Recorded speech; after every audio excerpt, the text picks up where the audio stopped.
Juste et la discipline de l'arcane.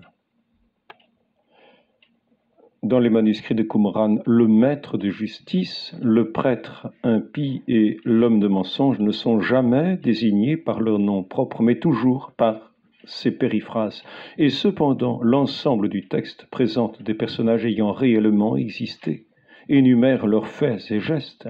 Il s'agit de textes historiques et non d'un enseignement figuré ou égorique. Ce procédé est donc bien intentionnel. Il s'agit de ne pas dévoiler en dehors de la communauté l'identité réelle de ces personnages.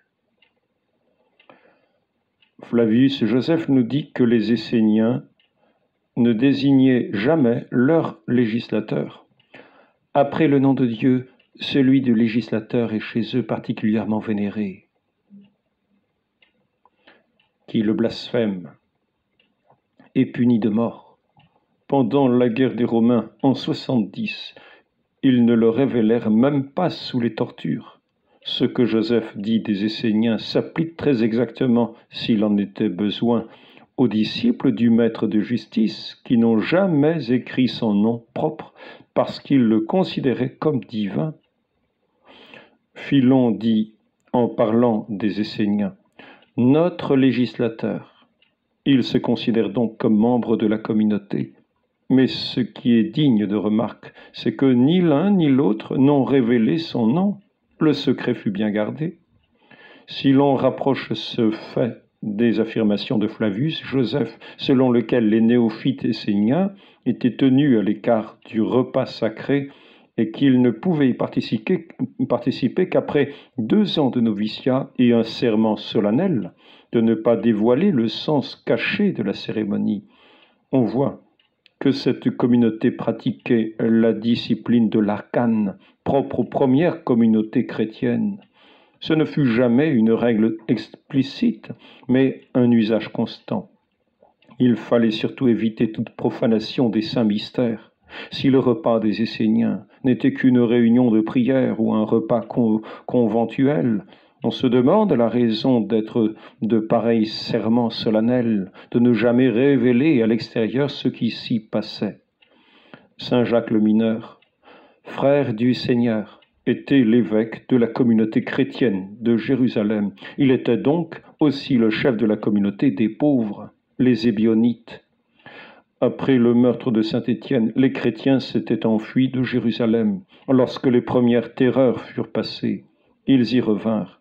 Jacques, dit le juste, prêchait au temple. Il attirait les foules par ses invectives contre les riches. Lui et sa communauté étaient l'objet d'un grand respect de la part des Juifs de Jérusalem. On ne les appelait plus avec mépris les Nazaréens, mais avec respect les saints ou les justes. Aussi l'autorité du Sanhédrin n'osait-elle porter la main sur eux.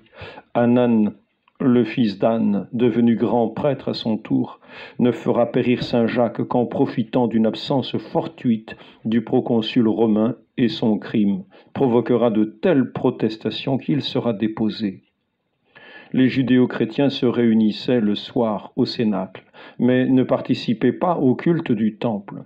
Flavius Joseph précise dans les Antiquités judaïques que les Esséniens envoient des offrandes au temple, mais ne font pas de sacrifices parce qu'ils les pratiquent un autre jour de purification. C'est pourquoi ils s'abstiennent dans l'enceinte sacrée pour faire des sacrifices à part. Cette attitude est exactement celle de la communauté judéo-chrétienne de Jérusalem, avant la destruction du temple en 70. Il est hautement improbable qu'il ait pu exister simultanément dans la même ville 2 communautés religieuses distinctes observant la même attitude à l'écart du culte du temple. La porte dite des Esséniens, Bad et Shaoum, ouvrait sur la route d'Hébron et des monts de Juda. Or Flavius Joseph nous dit que les Esséniens séjournaient entre Jérusalem, Hébron et Engadi, dans la montagne désertique, où depuis furent construits des monastères chrétiens comme celui de Marsaba. Pline l'Ancien dit qu'il séjournait au-dessus d'Engadi et non au nord, donc dans ces montagnes. Saint Jacques a laissé une épître dans laquelle on retrouve des formules qumraniennes, l'éloge de la pauvreté volontaire, l'obligation de la pratique des œuvres sans lesquelles la foi est vaine, le devoir de scruter la loi sans cesse.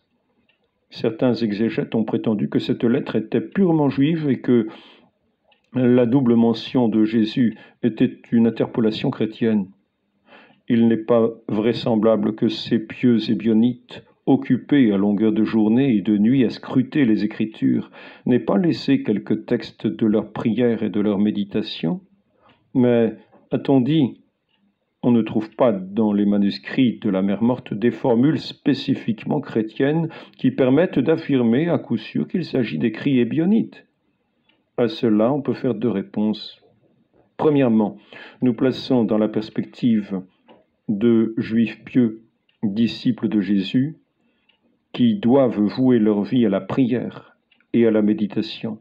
Il n'existe pas alors pour eux de christologie, de théologie, de liturgie spécifiquement chrétienne. Pour meubler les longues heures consacrées à Dieu, ils se trouvaient dans la nécessité de composer eux-mêmes les textes. Où trouver le fond littéraire de leur formule, sinon dans l'Ancien Testament?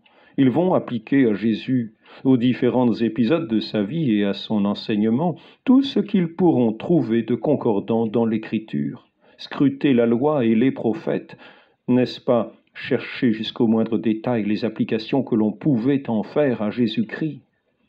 Et que voit-on dans les manuscrits de Qumran? Pas autre chose que cette application des Écritures au maître de justice, parfois même jusqu'au contresens, par souci excessif de coller au plus près du mot à mot, comme on le voit dans le Midrash d'Habakkuk.